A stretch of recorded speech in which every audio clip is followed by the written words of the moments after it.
The Strait of Hormuz, a 3-4 kilometer maritime choke point through which 18% of the world's oil passes daily. Iran controls the northern shore and spent 22 months transforming it into a Russian armed fortress. Then, at 1447, on a sweltering afternoon, they pulled the trigger. 28 Russian P-800 Onyx supersonic anti-ship missiles, sold by Moscow, with a clear promise: these will sink American aircraft carriers. The Strait belongs to whoever controls these weapons. The commander of Iran's Revolutionary Guard believed every word. Standing in his command bunker beneath Bandar Abbas, watching Russian-made radar screens, he gave the order: fire all missiles. Show the Americans that Russian technology has changed the balance of power. Flight time to the USS Abraham Lincoln, 3 minutes, 42 seconds. Aboard, 4,800 American sailors. Tehran believed it was about to sink an American aircraft carrier.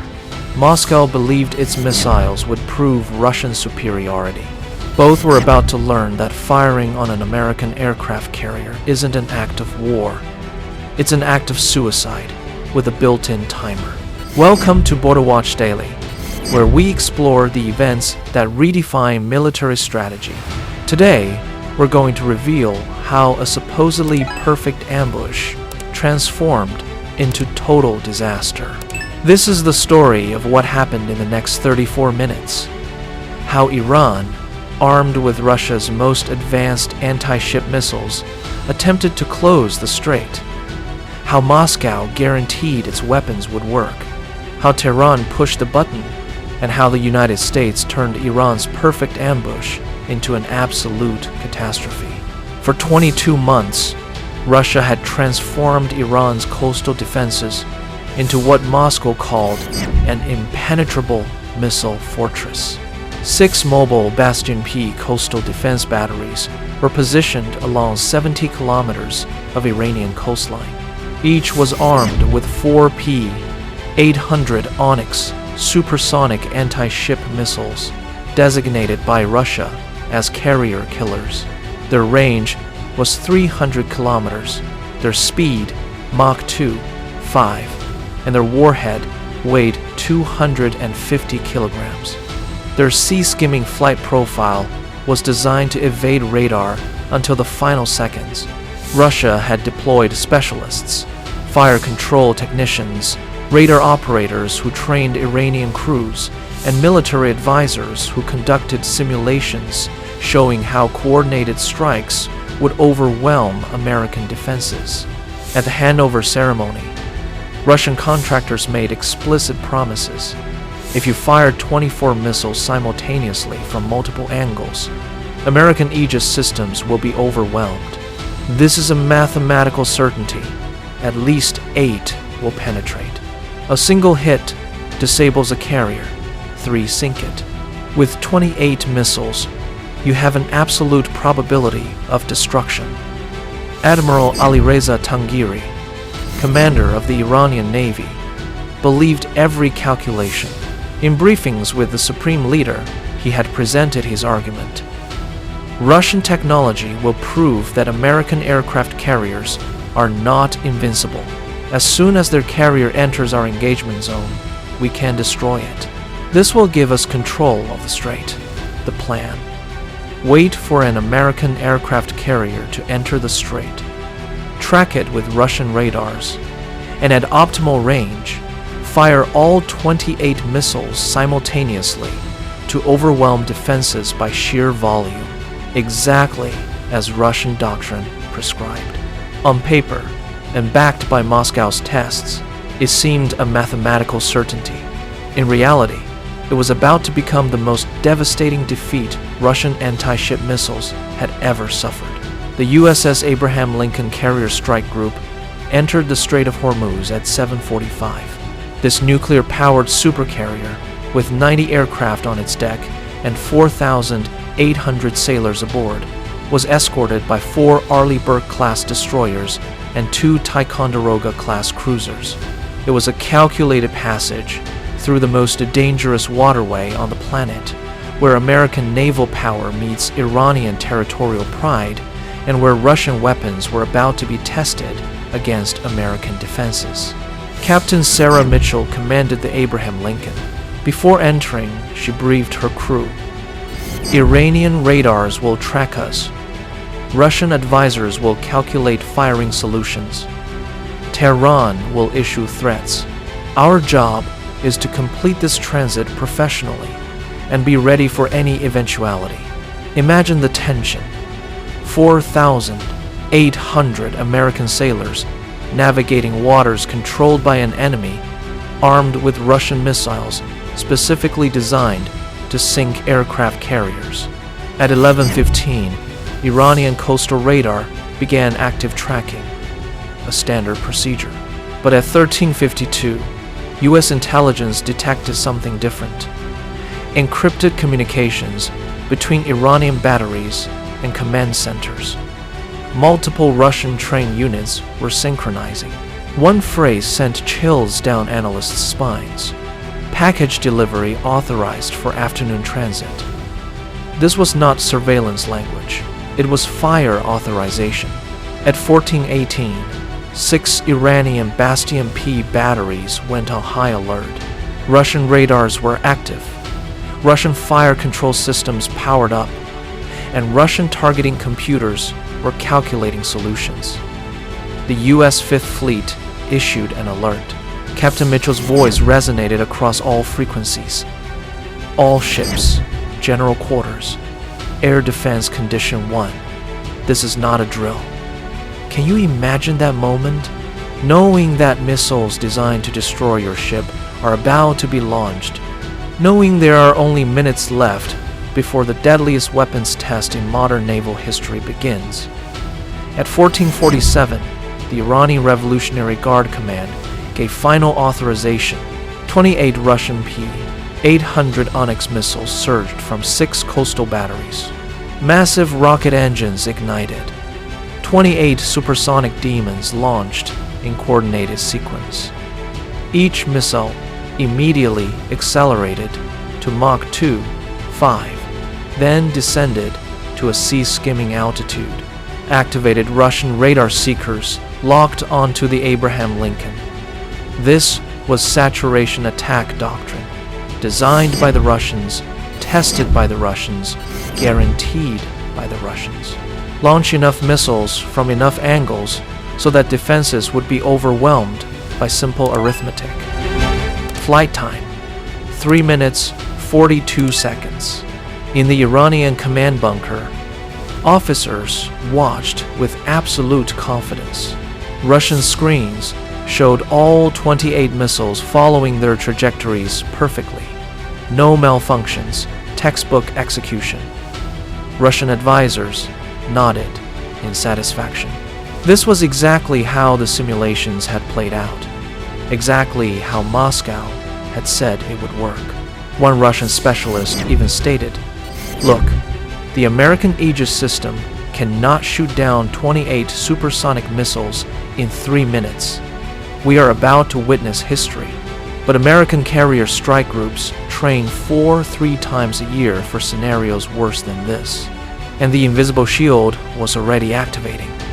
14 seconds after launch, defensive engagement was total. The USS Lake Erie's SPY-1D radar detected the launches instantly, identified them as P-800 Onyx based on their flight profiles, calculated trajectories, generated firing solutions, and shared the data with all 6 ships. An automated alert screamed, "Vampire! Vampire! Vampire!" Multiple anti-ship missiles incoming. Range, 90 kilometers. Speed, Mach 2.5. Count, 28 missiles. All units, engage. What Iran hadn't calculated was that American carrier strike groups had been preparing for this exact scenario since the first Russian P-800 SENs were deployed. The 4 destroyers and 2 cruisers began launching SM-2 and SM-6 interceptor missiles in rapid succession. Vertical launch cells opened, missiles tracing bright streaks across the sky. The first wave included 12 long-range SM-6 interceptors, designed to engage supersonic threats at maximum distance. At 85 kilometers away, engagement began. The first Russian P-800 was destroyed, a fireball blooming in the sky. The second and third missiles were pulverized in quick succession. In the uranium bunker, confusion erupted. 3 missiles already destroyed. At this range, Russian advisors had claimed American interceptors could not effectively engage beyond 60 kilometers. The simulations were wrong. 4 more Russian missiles were destroyed at 75 kilometers. 7 missiles eliminated. 21 were still incoming.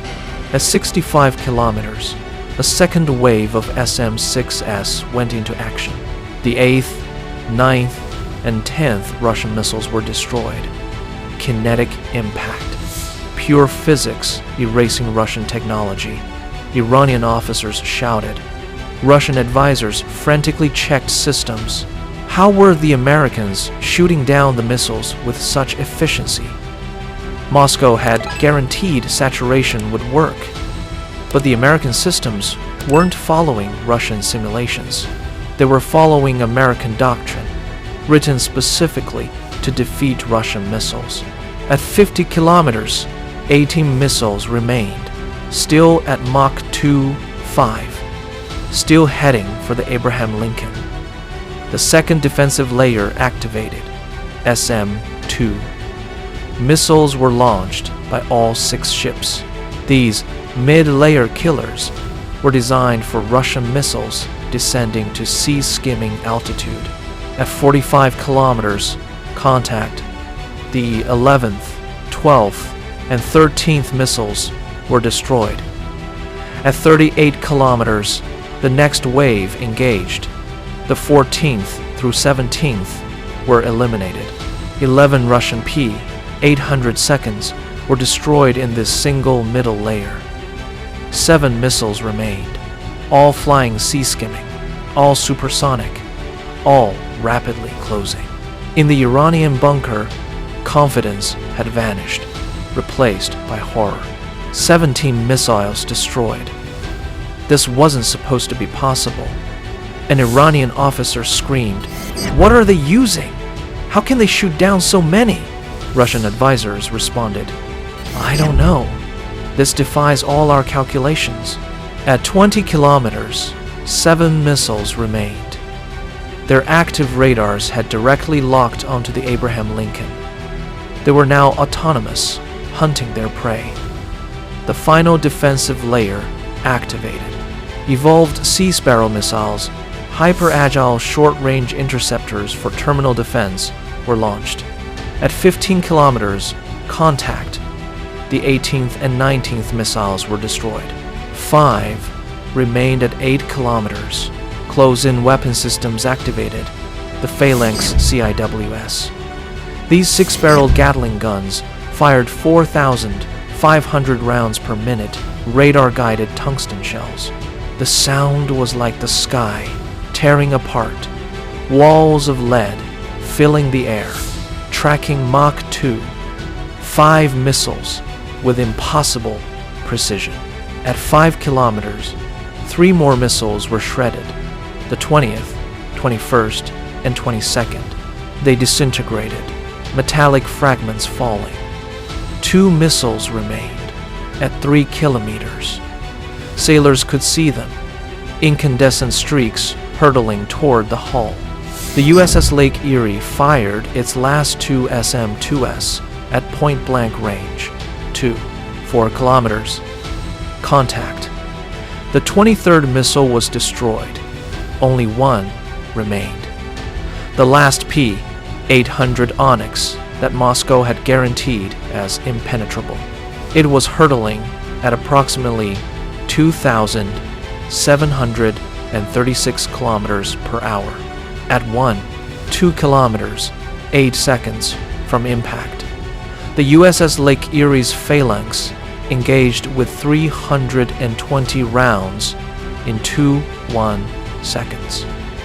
The last Russian missile disintegrated 850 meters from the Abraham Lincoln.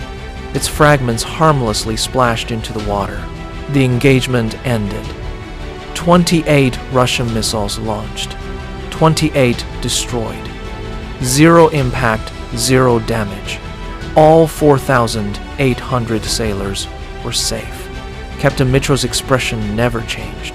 The moment the fragments hit the water, she was already giving orders for what came next.